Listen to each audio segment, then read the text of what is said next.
ભારે વરસાદથી ખેડૂતોને થયેલા નુકસાનનો સમગ્ર મામલો સામે આવ્યો। નુકસાન અંગે કૃષિ વિભાગને કાર્યવાહી કરવા માટે સૂચના આપવામાં આવી છે।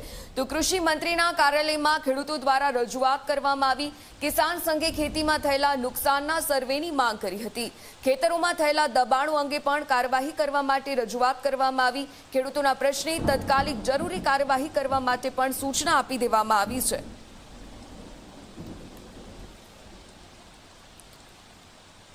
સંવાદદાતા હિતલ પારેખ પાસેથી વધુ વિગતે જાણકારી મેળવીએ। હિતલ, જે રીતે ભારે વરસાદથી ખેડૂતોના પાકને નુકસાન થવાનો સમગ્ર મામલો સામે આવ્યો છે, સર્વે માટે માંગ કરવામાં આવી, શું જાણકારી?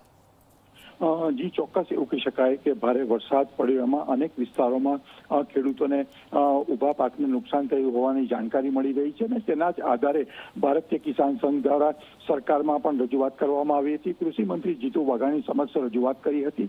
તેના અનુસંધાને કૃષિ મંત્રી જીતુ વાઘાણીએ પણ તાત્કાલિક અસરથી આમાં પગલાં ભરવા માટેની સૂચના આપી છે। સ્વાભાવિક છે કે જે સર્વેની કામગીરી હોય એ સર્વેની કામગીરી તાત્કાલિક અસરથી થાય તેવી સૂચનાઓ કૃષિ વિભાગ દ્વારા આપવામાં આવી હોવાની જાણકારી મળી રહી છે। જી ઉર્મિલા। બિલકુલથી આભાર હિતલ, વિગતો સાથે જોડાવા બદલ।